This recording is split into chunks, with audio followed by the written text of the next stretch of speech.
morning. It's Friday, October 30th, 2015. This is your morning edition on I-24 News. Coming up later today, the stage is set for a fresh attempt to bring peace to Syria as world leaders convene in Vienna. For the first time in 3 decades, China's ruling Communist Party has decided to fully abolish the country's one-child policy and allow all couples to have 2 children.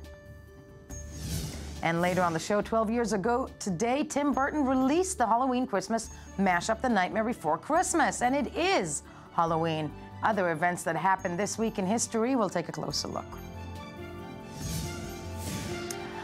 Good morning, I'm Yael Levi, and we begin today in Vienna, where foreign ministers representing some dozen world and Mid-East powers have convened in order to try to forge a path towards ending the 4-year-long civil war in Syria. The meeting includes President Bashar Assad's main backers, Russia, and for the first time, Iran, as well as the United States, Europe, and their Arab allies who want Assad removed from power. Yesterday already saw a series of bilateral meetings. U.S. Secretary of State John Kerry met with Russian Foreign Minister Sergei Lavrov and the foreign ministers of Turkey and Saudi Arabia and European Union Foreign Policy Chief. All of them sat down with Iran's Foreign Minister Mohammad Jawad Zarif, emerging from the meeting, describing the fact that all parties arrived to the table quite a breakthrough. Recent weeks have seen increased involvement by superpowers, with Russia carrying out daily airstrikes in support of the regime forces in Syria, which are being aided by Iran and Hezbollah. And the United States, of course, doing the same for Assad's opponents. Neither the Syrian government nor the formal opposition in exile are participating in the talks in Austria as of yet, but may be invited if progress is reached. I'm joined in studio by Haaretz senior defense correspondent Amir Oren. Good morning to you. Yeah. With us as well is the research fellow at the Forum for Regional Thinking, Elizabeth Sorkov. Good morning to you. And needless to say, I cannot do this without Ruthie Sinai, I-24 News senior news editor. Good morning to you. And before we break it down, let's take a look at the following report about those meetings in Vienna and discuss. A new round of talks dedicated to finding a political solution to the Syrian crisis is set to begin in Vienna Friday. Indeed, some of the participants have already arrived. The main objective of the meeting is to help launch, as soon as possible, a political process in Syria through inter-Syrian dialogue. We are satisfied with the fact that, along with Turkey, Syria's Arab neighbors and other influential countries of the region, including Egypt and Iran, will take part in the Vienna meeting. The Russians insisted on the participation of Iran, which has become an important partner for them as they continue operations on the ground in Syria. With Russia jumping into the fray and changing the playing field in Syria, as well as the dismal situation with the terrorists succeeding in Syria, all this has forced them to take what Iran has said to heart and invite Iran. This is not a favor to Iran. A Fox News report states Russian cargo planes are now helping Iran to deliver weapons to the Assad regime, with 2 unregistered flights a day landing at Latakia airport. According to the report, this has been going on for 10 days already, and if true, it would constitute a Russian violation of a UN arms embargo still in force against Iran. Iran's participation was agreed over the protests of the Saudis, who had previously said they would not attend talks if the Islamic Republic was included. The view of our partners in this was that we should test the intentions of the Iranians and the Russians about their seriousness in arriving at a political solution in Syria, which we all prefer. On the other hand, the Iranian supreme leader had said that there would be no further negotiations with the West following July's nuclear deal. On Wednesday, U.S. Secretary of State John Kerry attempted to strike an optimistic tone and said the talks were the best chance of charting what he called a course out of hell. Russia, the United States, and others share an amazing amount of common ground on this. We actually all agree that the status quo is untenable. We all agree that it's imperative to save the state of Syria and the institutions on which it is built and preserve a united and secular Syria. While Kerry added the U.S. will continue to press for Assad's eventual removal, there is an understanding that the Syrian president's future will not be discussed, in the initial stages at least, so as to allow progress on other points. Expectations for the summit are modest, but there is likely to be an attempt to organize regional ceasefires in parts of Syria with the hope that this can provide a basis for a more comprehensive agreement, though this has been tried before. The talks will not include Syrian representatives, neither of the regime nor of the opposition, but U.S. officials said they could be brought in at a later stage if some agreement can be reached among their respective supporters. As we said, joined in studio by Amir Oren, our senior defense analyst. I'm looking at this meeting. To me, actually, the most extraordinary thing is the people around the table. The fact that Syria is discussed, but it's Russia, Iran, United States. Is this something that we can see as a result of this Iran deal that was signed several months ago? Is this what the Americans are expecting from the Iranians? That's me theorizing. Yeah. The Iran deal, of course, is one of the milestones on this road to diplomacy. An earlier milestone was the chemical arms agreement 2 years ago between the United States, Russia, and obviously Syria. Now, what you see here is Secretary Kerry trying to emulate the success of Jim Baker in the run-up to the 1991 war against Iraq, when you had Soviet at the time, Shevardnadze was his counterpart, Soviet, Arab, Western, unprecedented alliance against a certain regional adversary, Saddam Hussein, and he's trying to avoid the mistake of another predecessor, George Shultz, in 1983, when we had the Israeli-Lebanese peace agreement without Syria. Now, if you don't have a major partner which can torpedo the agreement, it's just a piece of paper. And you want what the Americans are now calling all stakeholders, all of those who have a stake in the success of it. So if you don't have someone in it who can act against the agreement once it is reached, it is futile. So in that sense, yes, the Vienna, the former Vienna agreement, now perhaps will be succeeded by another one, and it is a very good omen.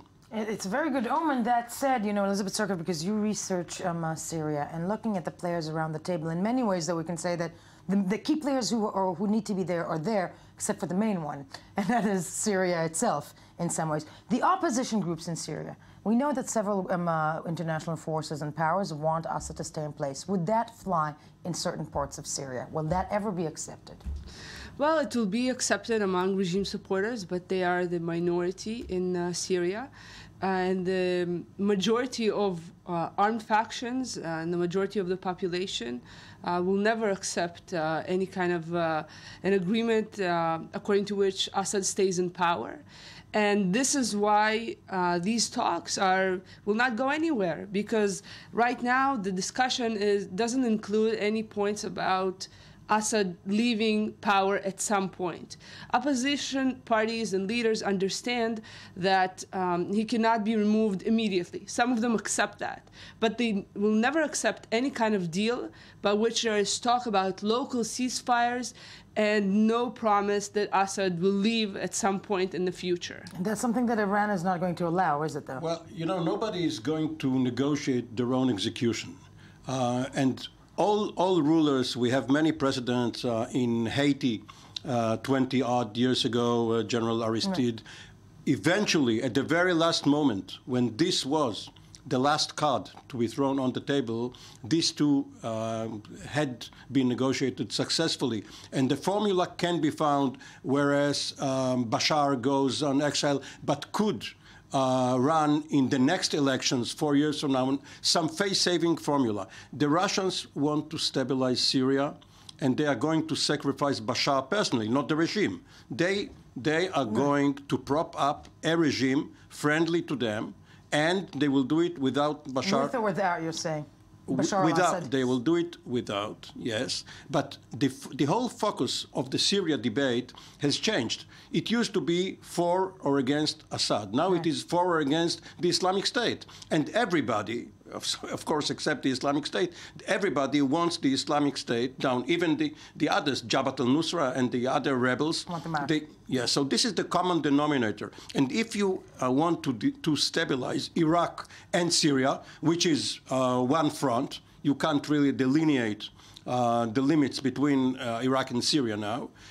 You have to do it at the expense of giving up on some of your declared principles. Right. And the Americans are going to give up on some, and the Russians and the Iranians, and they will find, I hate to differ with Elizabeth, but I think it will go somewhere.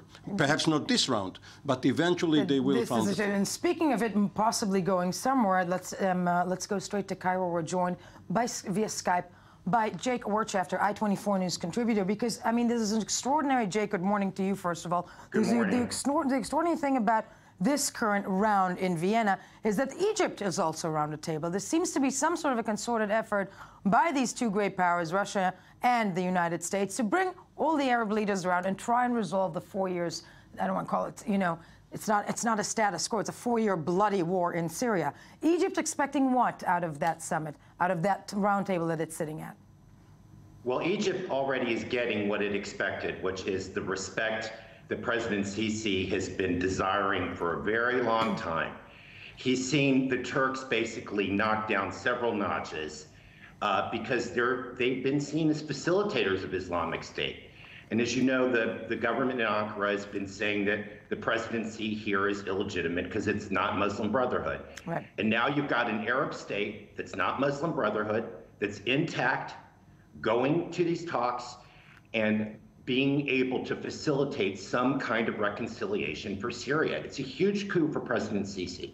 And that's what my question about that is: Sisi trying to consolidate and put himself in power in those summits as the Arab, well, as the Arab leader that wants to see Egypt lead that pack. Isn't that the case?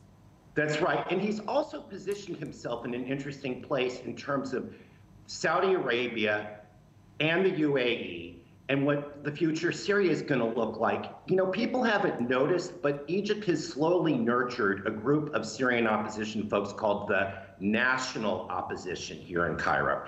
And the National Opposition of Syria is an opposition that basically has played by the rules that the Russians have been supporting, which is like, there's going to be a unitary Syrian state. It's going to be secular. Parts of the regime or system have got to stay in place so that Syria doesn't look like Iraq. Right. And you know, eventually there'll be something where the president changes. Okay.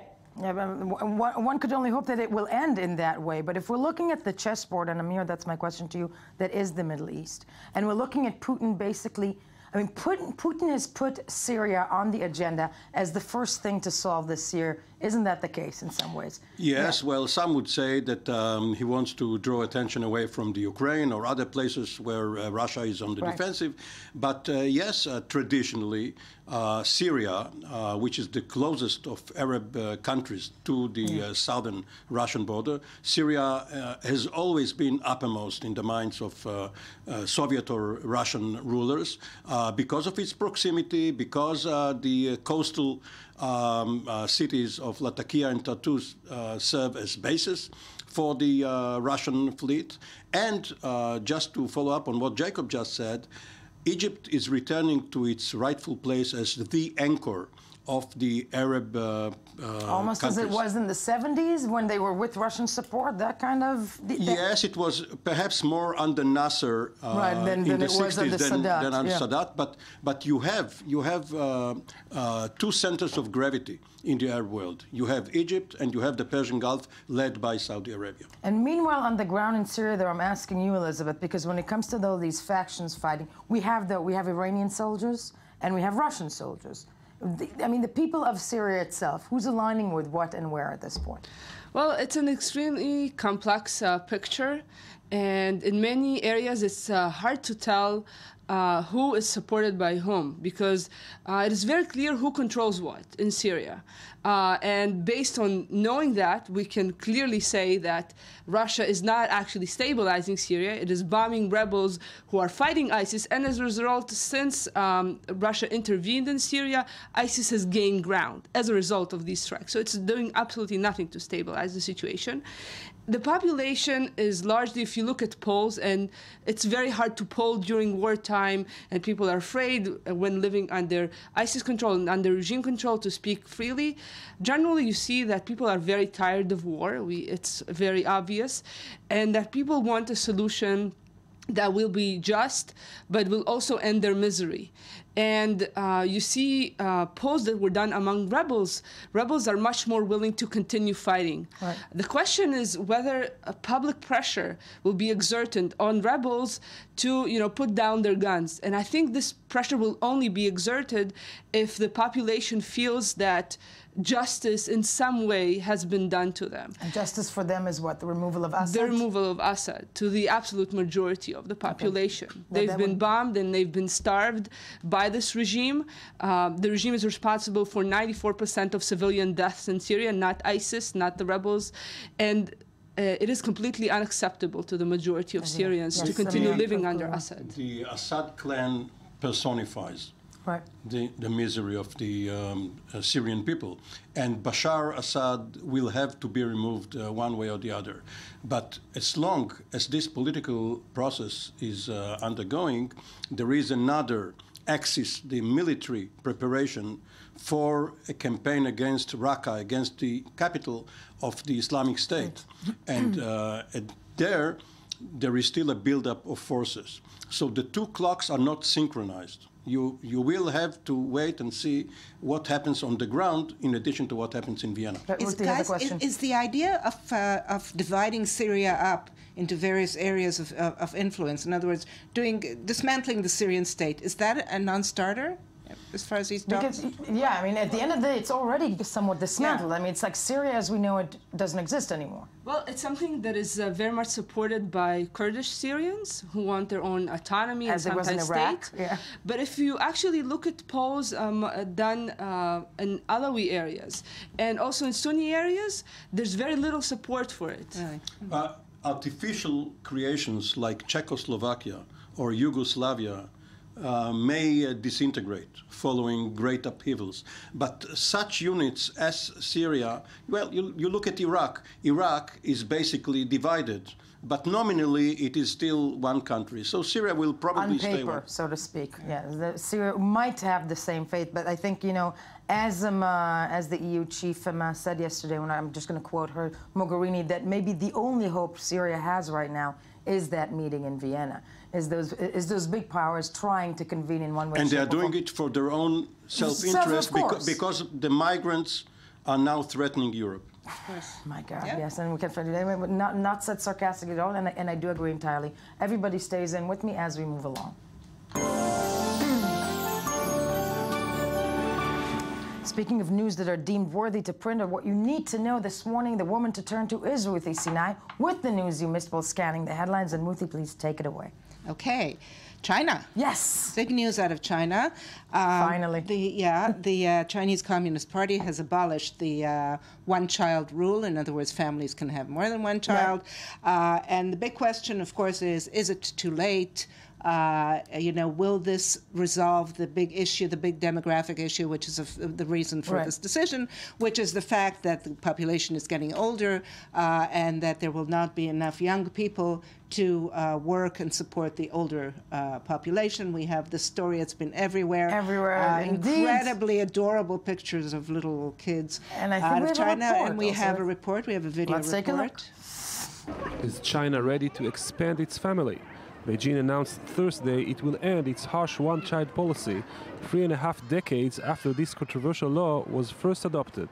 The ruling Communist Party told Chinese media that the move is aimed at alleviating demographic strains on the economy, and it comes 2 years after the government announced it would allow 2 children in families where both parents have no siblings at all. We all think the demographic structure has been improved gradually. Actually, we need more young people, newborn babies, to improve demographic structure. With more than 1.3 billion people, China is the most populated country on Earth. The one-child policy was launched on a provincial level in 1979 to prevent China's population from growing out of control. Parents who wanted to have a second child under the eye of the communist regime had to have secret birth and to hide their firstborn children, many of whom were raised with secret identities and with no social rights. I think I'm really different to other people my age. My life is totally different to theirs. They have an identity. They can go to school, have friends, teachers. Me, I have nothing. But perhaps the main reason for the U-turn in China's policy is financial. The country has an average annual population growth of 0.5%. Statistics also show that more than 10% of the population is over 65 years old, a problem in a society trying to compete with the world's leading economies. This change of policy is perhaps also another indication to the maturing of society, as many Chinese, even those who live in remote areas, understand the importance of family planning. For us villagers, we rely on ourselves to earn whatever income we can. If you have too many kids, it becomes difficult. If you have fewer kids, you have less of a burden, and you'll be better off. And though the road to a full democracy is still not on the horizon, as one famous old Chinese saying goes, a journey of 1,000 miles begins with one step, or in this case, with 2 children.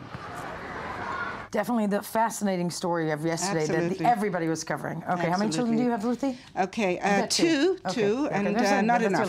Not Moving enough. on. All right. Yes. North Korea.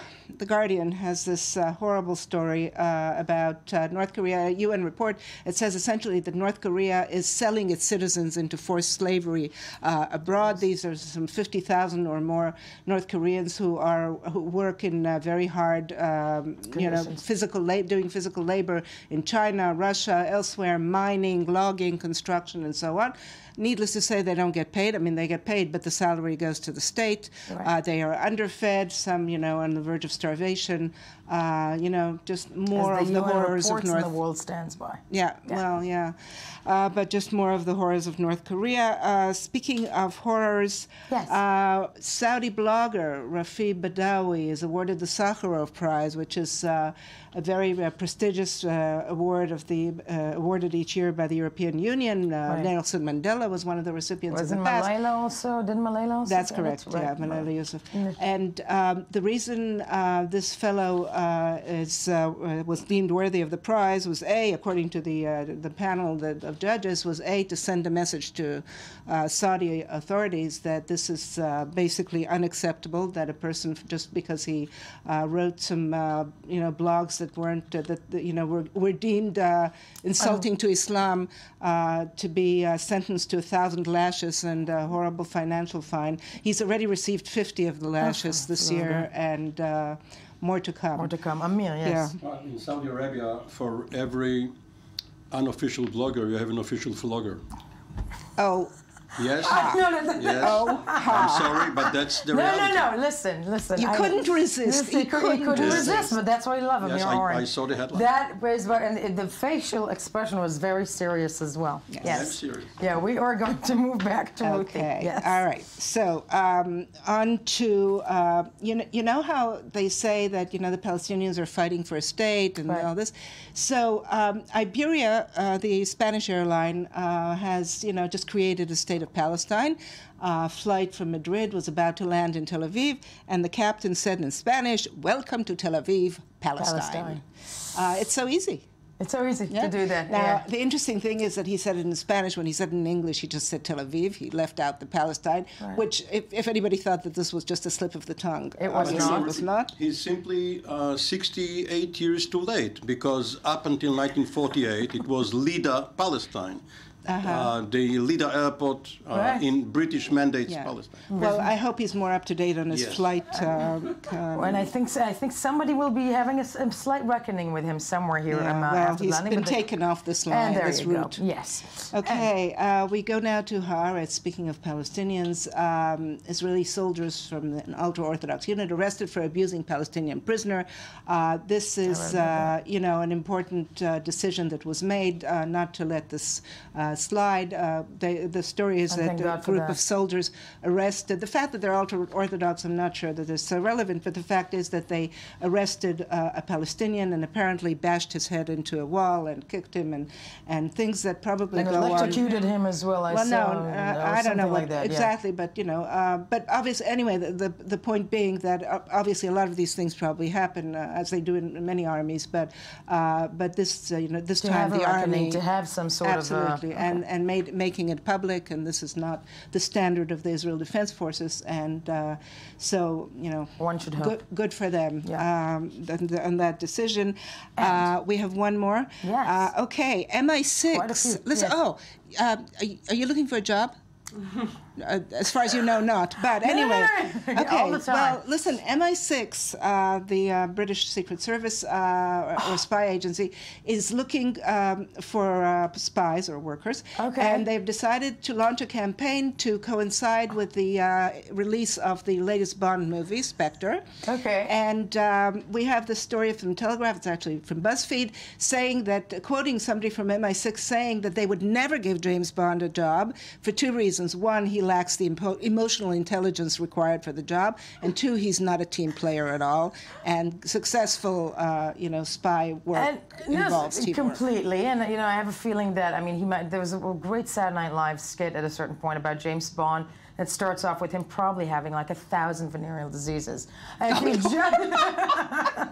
spreading around the world. Spreading the joy. Yes. Spreading the joy. So if you are, in that respect, probably wouldn't have a little bit of issues there. Yes. But yes. And speaking of chauvinism, yes. So the Russians are checking out how 8 women do when you lock them up in in close confines as some sort of preparation for a space, an all-woman space travel. Oh, for crying out loud. Okay. I didn't know whether to laugh or cry at a bunch of things. They had a news conference for these ladies, and the first question that was asked, of course, by a male reporter was, how will you manage without makeup? Then there was a question, this is all for 8 days, Yeah. you're locking up in a room, in a building, it's not even in a spaceship. How will you manage without makeup? How will you manage without men? One of the women said, well, we're beautiful enough without makeup, and another one said, we don't need men. I'm sorry, we can explain how we don't, not you. No, this is because, for that, the second child policy of the Chinese is going to give the answer. Is going to be, see how it all comes together. Well, yeah. No. But you know what? With the one-child policy has resulted in the fact that there are 60 million more men than women in China because the girls were, killed off in some kept killing rural them off parts because of China. if you already had a singles child. heaven for women. Truly single as heaven, or maybe women, some of them not can for move to the men. United States. Yeah. I'm just thinking out loud. Yes. I want to thank everybody for being with me here this morning. Let's give hope to that meeting in Vienna. Maybe it will yield something, even if not for the right reasons. And of course, stay with us. We'll be back. For now, the news.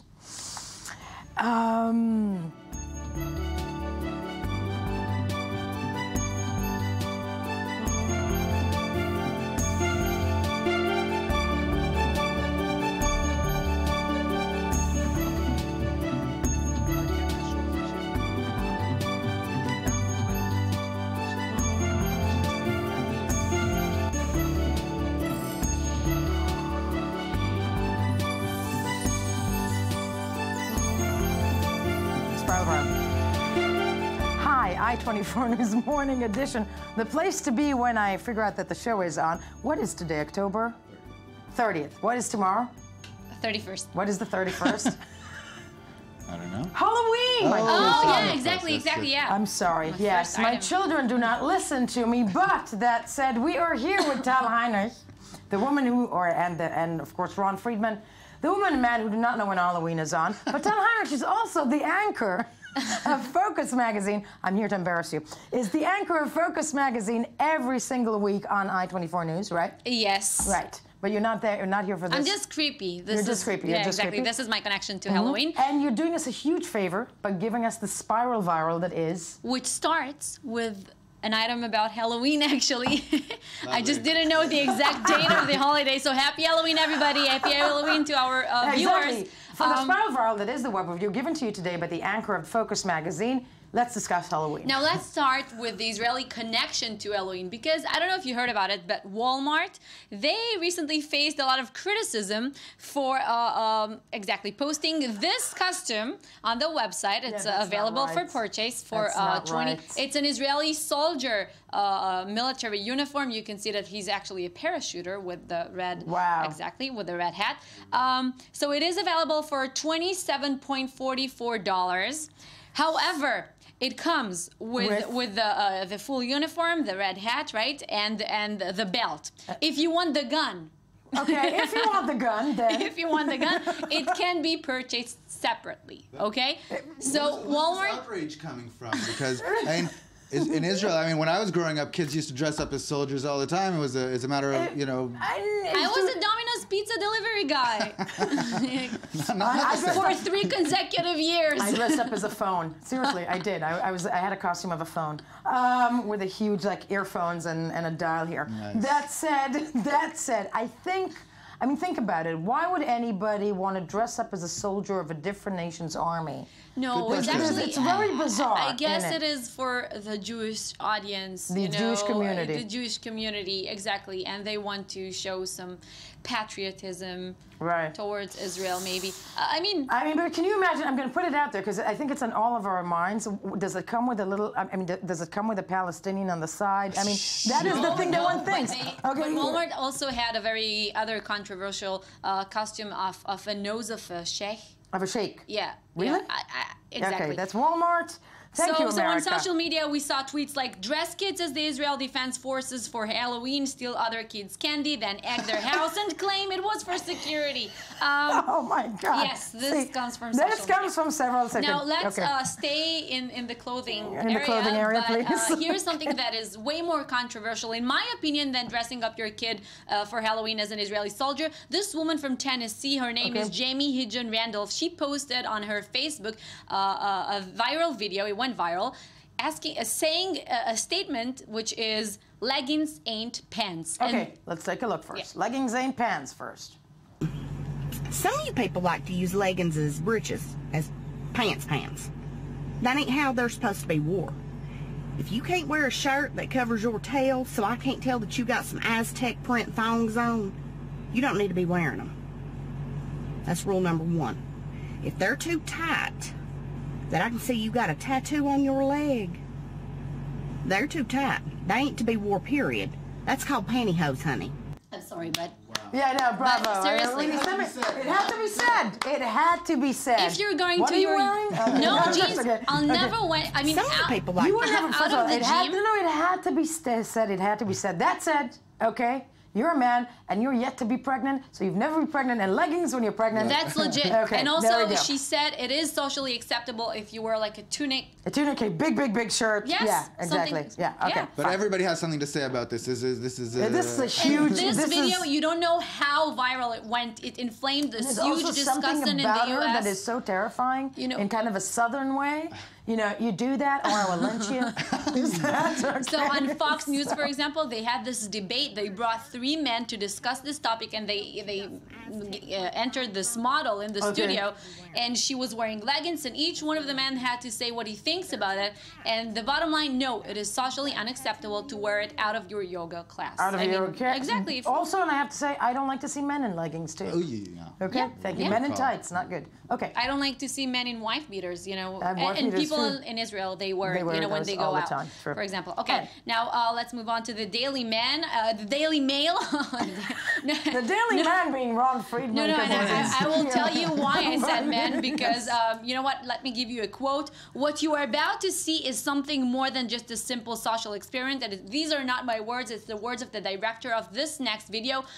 He basically took this an actress in Madrid, and she posed as a drunken woman on the street, broad daylight, and these are the reactions. I mean, this is a hidden camera for sure. Of course. And let's see some of the reactions. Let's see the video. Posing as a ¿Quieres ir a tomar un poco? ¿Quieres que mi hermano compre más y vais a tomar juntos? ¿Quieres más? Sí. Yo todavía tengo un poquito. No, ¿vas a comprar más de la tienda? ¿Y luego qué hacemos? Y luego vais a tomar algo y yo vengo. Voy a ver piso y vengo por vosotras. ¿Pero y qué quieres hacer? Él va a comprar. And this is the least shocking one. I think that perhaps the most shocking moment was when a man spots her by herself, like being drunk, jiggly and stuff, and he pins her to a wall. And then one of her colleagues actually needed to intervene and tell him, stop. Hey, stop. But it was very sad, because most of the men on this video, they asked her, do you want to go buy more liquor? Can we go to the next store? And then she goes, I don't know where I am. And a person tells her... And I don't, the first thing that came to my mind was to say is women don't drink because because men will try and take advantage of that. That said is, you can do whatever you want. It's the sad thing is what a woman who is tipsy, what that makes men do. I'm lost my So the director said the most disappointing fact is that we had no need to edit the video. Why? Because nobody came to help this poor woman. Okay, yes. And one more thing, one more poor, miserable headline coming from Turkey, Istanbul. I don't know if you know, but on Sunday, the parliamentary elections will take place in Turkey. Yeah, exactly. So on Wednesday, police officers, they raided 2 television stations in Istanbul. One is Kanal Turk and the second one is Bugün TV. And because the one thing really you cannot have during elections is free press. Or an opposition. And these 2 stations are representing the opposition. Exactly. And not only that, I mean, yesterday we had a story about a 2-year-old Turkish boy. Oh, sorry, it's not a 2-year-old. A very young teenager, yeah. It's a very young Turkish boy tearing a poster of Erdogan. Of Erdogan, and now being faced possibly with 2 years in jail. So yeah, apparently so you these stations are recognized with Fethullah Gulen. Gulen, who is the contender. Exactly, the contender, the opposition symbol. And now one last thing that will leave us with a sweet taste, because what's better than 2 great things that Paris combines? One is fashion, the other is chocolate. So there's a fashion show which took place in Paris presenting dresses made out of chocolate.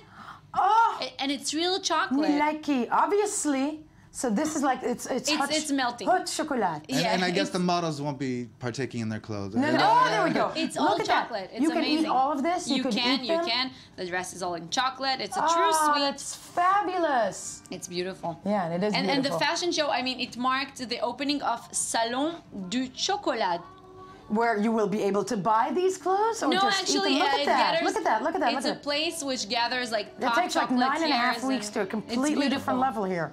It's way better than Lady Gaga's meat costume. Yum, no, completely. Ron, yeah, contain yourself. And you can eat it. But very nice. All edible. Yeah, I can't have my husband see that. Okay, beautiful. Thank you, Tal Heinrich, with us here. It is the time to move from the chocolate of the future to the things that happened this week in history. Nice. It was probably, no? Nice transition, no, I'm saying, yeah. Yeah, it was, it worked, I'm on the right second.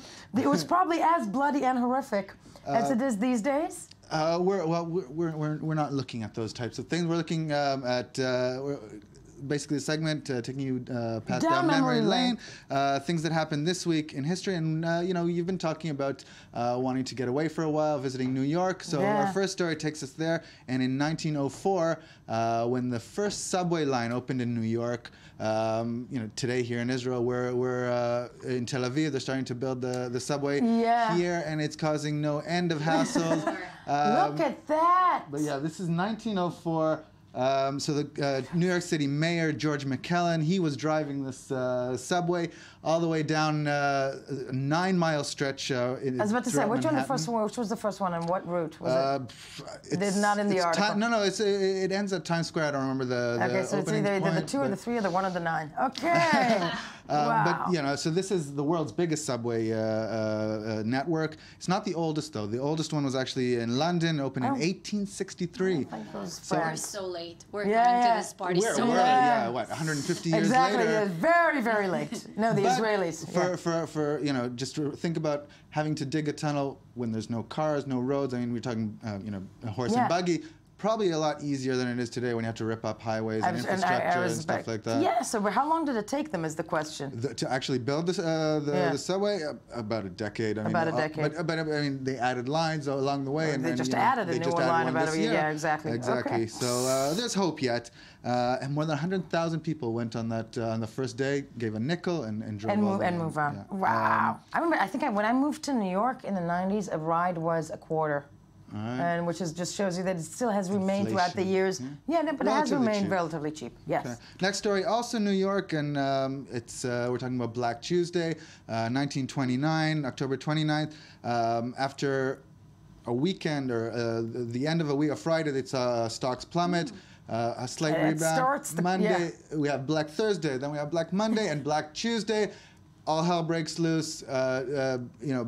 16 million shares of the New York Stock Exchange were sold in a single day, losing billions of dollars. And billions. In 1929 currency, it's an economic crisis. Severe. People were jumping out of windows, as we know. I mean, we were seeing some of the visuals there. The ticker tapes was running for hours and hours and hours trying to keep up. But basically, it destroyed the U.S. currency and the global currency for about a decade.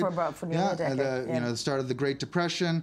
Saved later on by the New Deal, I think. But enough with the history lesson, yes, right? Okay, yes. Moving on. Moving to 1974, we have Muhammad Ali and the Rumble in the Jungle. The Rumble in the Jungle! Yes. Okay, Tal Heinrich, come on, you've got to know this one. Yeah, I know. You've got to know this one. So, this is Muhammad Ali later in his career, taking on George Foreman for the heavyweight championship of the world in Zaire. Ali Boumaier. Okay. First time a fight of this magnitude takes place outside of the United States, definitely in Africa. The president of Zaire gave each one of the participants $5 million to just to show up, take part. Ali pummeled him. Yeah. We have a trailer of a documentary made about this event. Let's have a look. We gotta take a look. In a time of courage in the jungles of Zaire. I like to tell the children of the world, quit eating so much candy. We must whip Mr. Tooth Decay. I got one right here and one right here. A man named Mohammed created his own destiny. That means kill him. This is his moment of truth. Kids today, we missing a whole lot if they don't know about the legacy of Muhammad Ali, because no matter what era you live in, you see very few true heroes. They don't make sports history like that anymore, do they? Is it even possible to do something like that? What? They had the Vegas one. The Vegas battle. Yeah, but this is Manny in Zaire. This is in Africa. And it was all, this is 70s, so after the exactly. racial tension. Exactly, racial tensions, equality, yeah. Well, and Muhammad Ali was a symbol of that as well. Yeah. I just learned when doing the research that the saying rope-a-dope, it's based on this fight. Yes, so interesting. Take-home trivia with you for the weekend. Things to talk about in cocktail parties. Exactly. Yes. One more. 1993, October 31st. Actor River Phoenix passes away. He was 23. How many years ago was that already? That was 12. No, 20. Wow, it's more than 20 years ago. Incredible. Wow. Incredible. Well, we remember River Phoenix. He was a child actor, starred in Stand By Me, and passed away from a drug overdose at a club outside the Viper Room, right? Yes, yeah. Owned by Johnny Depp at the time. Yes, people, I'm old, but yeah. Celebrated actor, he started. I think he was almost a little bit of the James Dean of our generation in some ways. Everybody saw him as this great talent. One of the last thing he was My Own Private Hideout. Right, which was amazing, and then. So he was a promising career cut short. We have time for one more, and we did promise you this in the beginning. Go. Yes, The Nightmare Before Christmas, 1993. Tim Burton puts together Halloween and Christmas, and it's a big celebration. Everybody, we have the forces of Christmas and the forces of Halloween, mixing it up. Live motion animation. We have time for a trailer. Quickly, I think we do. We don't? I don't think we do. Welcome to an extraordinary world filled with magic and wonder. Open your mind and let yourself go to a place where every day is Halloween and every night Jack Skellington. I am the Pumpkin King! Dreams of something. Okay, it's 12 years to The Nightmare Before Christmas. It is Halloween tomorrow, celebrated around the world. We don't need to hear because we live in the Middle East, but do stay with us. I-24 News coming up, the best of the week that was in the morning edition. Tune in also on Monday to start your week with another morning edition, as you should every single day.